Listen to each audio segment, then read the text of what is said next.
Welcome back, ladies and gentlemen. I've been giving the Galaxy S22 Plus a proper run over the past 1 month, and this is coming after having tested and used the Galaxy S22 Ultra and the normal Galaxy S22. And so we got a few things to talk about. Now in today's review, I'm not going to get into specs, literally go anywhere else for that crap. I'm going to talk about my experience using this device over the past 30 days. Now, when I first started making my review for the Galaxy S22 Plus, my main concern here was that it's going to be the same as the S22, but I was very wrong. This S22 Plus actually fixes almost every problem I had with the normal S22. The battery life, first of all, is amazing. After that 2 to 3 week period where this thing is kind of optimizing based on my usage and a bunch of Samsung updates, this thing easily gets 5 to 6 hours of screen on time. That means you can binge watch an entire season of anime and still have a little bit of life left over. And ladies and gentlemen, before I continue this review, make sure to smash that like and subscribe button. It really helps grow a small channel like mine, and I appreciate every single one of you. If you like it, smash that like button. If you dislike it, smash that dislike, and let me know in the comment section below how I can improve. Really helps me out. Let's get on with the video. At this point, it's like out of habit. Being a reviewer, every time I get a new phone like the Z Flip or the OnePlus, I always have to go out, take these phones out to a restaurant or something like that, slam it down on the table and see if people respond. And this thing definitely gets the looks, the glares, you know what I'm talking about. It does get more glares than the S22 normal, and that's probably because it's bigger. It has a bigger footprint, and all that elegance you see on the normal S22, this just makes it a little bit more bigger, okay? But by no means was the size ever an issue. Now obviously it's not as portable as something like the Z Flip 3 or like the regular S22, but it's not as bad as the S22 Ultra. It's like that middle ground, and I think that for a very large audience, for many people, this is going to be just fine. Now obviously the display is not as large as the S22 Ultra, but it's also flat. It's not curved, there's no curved glass, none of that. And ladies and gentlemen, this may be a hot take, but I don't like curved displays. I like these flat boxier displays so much more because when you're watching your videos, you're playing your games, or you're watching other cultured content, you know what I'm talking about. It's a lot easier to watch on a flat boxier display than those curved displays that you get like on the S22 Ultra, because I noticed that I would accidentally activate the edge panels and things like that while I'm watching a video. Not so cool. But with this phone, you're not worrying about any of that. It's a lot easier to control, a lot easier to handle, and just hold up, especially when you're in bed and you're watching like anime in bed. It's just easy, okay? That's the key here. And coming back to gaming, ladies and gentlemen, this thing games extremely well. The heat management on the S22 lineup across the board has been a significant upgrade over last year. These phones aren't getting as hot as they did before, and I've definitely noticed that with the S22 Plus, especially on extended gaming sessions. This thing remains relatively cool, but heating aside, gameplay itself is a very dangerous story. When I first purchased this device, I almost dropped it. I had this sitting in the box for like the whole first month because I was testing out another S22, and that was during the whole GOS issues and all of that stuff.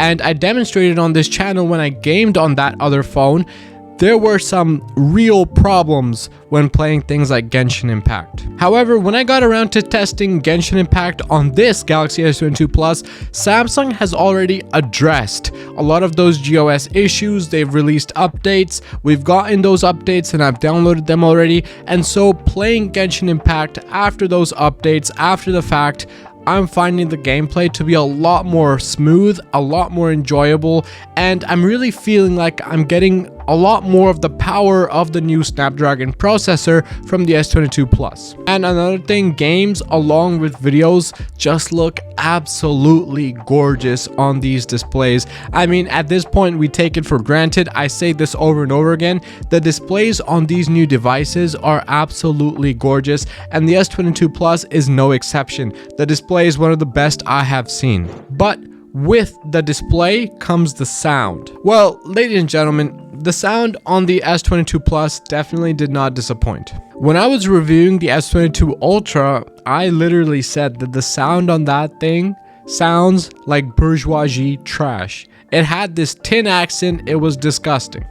It was usable, but just bad. Most of the time I'm using earbuds. I have this on Bluetooth, and so I'm not really using the speakers, but when I need them, they get loud enough, they're clear, there's no heavy tin accent like I had on the S22 Ultra, and so I'm happy with the way these sound. Now, I know I kind of brushed over the camera, but in all honesty, ladies and gentlemen, I don't really care. I had the camera on the Z Flip 3 for like about half a year. I mean, it's still here basically, and I never had any issues with it. Even though it's not flagship level, I'm happy with the results.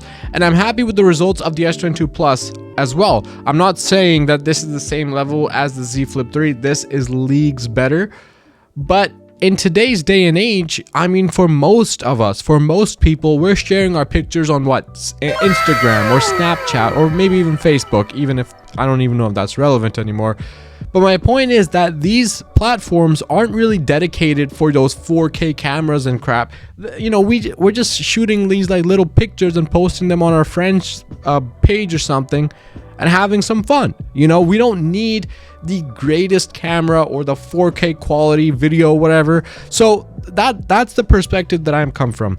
I'm not a professional content creator, okay? I have a business, I'm a businessman, that's what I do. I don't do content creation, even though that's exactly what I'm doing right now. I have dedicated setups for that, okay? I have a 4K camera, I have the monitors here, I have the lighting and everything. I have other technology that I use for that. I don't use my phone for content creation. And so my point is, for most people that are just posting on Instagram or Facebook, and those platforms are gonna downsize your content anyway, this is more than fine for you. Unless, of course, you're a stalker, you need that 100x zoom you get on the S22 Ultra to get those booty pics, you might need to upgrade. What can we say, fam? I'm gonna leave it there. I'm gonna say the camera, for most people, you're gonna love it. It's gonna do more than what you need it to, and you're gonna be happy with it.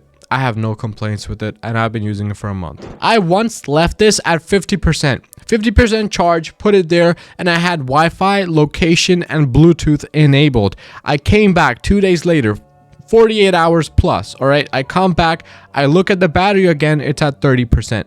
So over those 2 days, you know, with notifications and syncing, all of that still happening, I only lost 20%. Some people might think that's crazy. I think that's pretty good. So that's, you know, that's just a test that I ended up accidentally doing, and I'm pretty satisfied with the results. The charger is also pretty fast. Now I'm using the OnePlus's 65-watt charger that came with the box, and this is obviously a nuisance that I keep coming back to. Samsung, please put the chargers in the box, okay? It doesn't cost you a lot, especially if you're gonna sell it in a separate box for like $50-$60. You're not saving the environment by doing that, okay? That's what I call hypocrisy, okay? Annyeonghaseyo, fam, all right? Come on now. Anyways, so I know that this only goes up to 45 watts. I don't really care. I'm using the 65-watt super fast charger that I get from OnePlus, and this thing goes from 0 to 100 in like 30 to 40 minutes. That's pretty fast enough for me. I'm happy with that charge time, and it has saved me in quite a few instances where I had to get going, I had to go out and eat or something like that, and knowing that this is charging up and it's going to charge up pretty fast always kept me kind of confident. Now, as many of you know, if you watch this channel, I'm a business guy. You know, I own a few businesses here and there. We do a little bit of trade, you know what I mean? So I've been using this primarily not as a content creator, but as a businessman.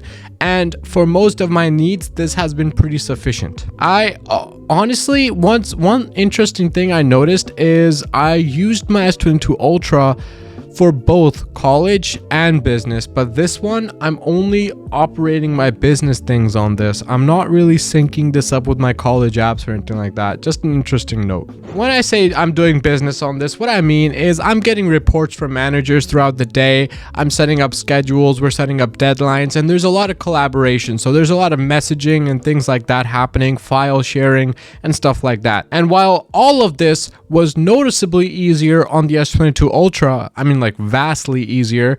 For example, I could use the S Pen to point out mistakes or places where we need to improve. When a manager sent me a report, I could literally physically, do that and then send it back.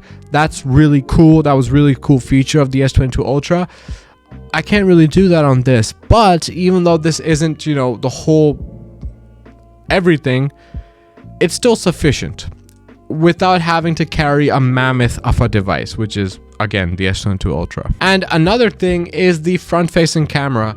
I'm doing 1 to 2 hours of video conferencing a day, and I'm happy with the quality of the front-facing camera and the battery life. Again, the camera isn't eating up the battery life like it did before.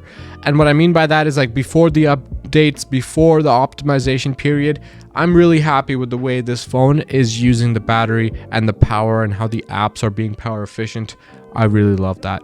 Another small but noticeable thing I loved over the past 30 days is the haptic feedback. It's really good. I notice every time I get a message, every time I have this in my pocket, or if I'm holding it up, I just love the way it feels. It feels modern. It feels new. It's not as sloppy as the haptic feedback on a phone like the OnePlus.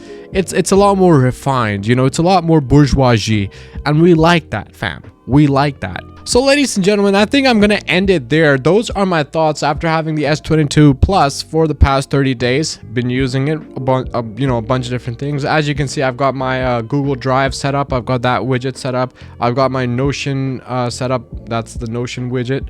I've got my Airbnb app and all of that set up as well. Obviously, that's part of business. We manage a few Airbnbs here and there, Tokyo, Toronto, whatever. And then I have my clock widget, 2 clock widgets of the markets I kind of trade in. So we have Vancouver, Singapore, and then New York City is the big clock. Obviously, this has Android 12, obviously. So that's how you get that clock widget and the color palette. So I mean, it's a good phone. Display is gorgeous. You're getting tons of real estate. One thing I did do is remove the navigation bar. So if you look at the bottom, there's no navigation bar. I don't like that there. I'd rather have more screen and just use my gestures, which is exactly what I do. And I'm in love. Like, I love these devices. They're just so good, so pure. I just love it. Now, what is the verdict though? That's what we need to talk about. What's the verdict? And before I get into the verdict, smash that subscribe button, smash that like button. Really helps me out. Thank you. Let's get on with it. So right now, I'm between the S22 Plus and the S22 Ultra. I have a ton of devices sitting around, okay? One of them has to be sold. I have the Z Flip 3 that I'm not using anymore. This one I might just trade in because Samsung's giving me like $750 for this device. I paid $1,000, but I also got the Galaxy Watch 4 with it. So I'm happy trading this in for $750 to get another device. But the question is whether that device is going to be the S22 Plus or if it's going to be the S22 Ultra. And the big decision maker here is the size, the goddamn size. You know why I love the Z Flip 3? You know why I bought this phone? Was because of the size. How portable it is. I absolutely loved it. I still love it. I said I might trade it in. You might see this forever on this channel. I might never give it back because of how much I love it. It has that like PSP sort of like attachment. it is like that. So with this phone, it's a lot more portable. It has that similar to the Z Flip 3. The S22 Ultra, obviously it's not portable at all, especially if you put a case on that thing, but it can do so much more that I talked about, So it's going to be a hard decision. It's going to be a very hard decision, and I don't think I'll have a decision made until the very last second. And so if you're considering buying the S22 Plus, you're not going to go wrong. It's a very good phone. If you have the S21, all right, maybe take it easy. Maybe sit, kind of let this simmer because it's almost the same phone with very marginal upgrades. But if you have anything before that, like an S20, definitely worth considering, okay? It is what it is. Anyways, ladies and gentlemen, that's the review for today. I hope you guys enjoyed. I hope you learned something new. I'm learning something new about these devices every day. and I really enjoyed using this one, especially this one. This one was so much fun to use. It was more fun than the S22 normal because that one just kept dying on me. It was more fun than the S22 Ultra because that was just like a mammoth to carry around. So I don't know. Now I'm going more attached to this. We'll see what happens. Take it easy. Peace. 1番線に天王寺行きが到着します。危険ですから白線の内側でお待ちください。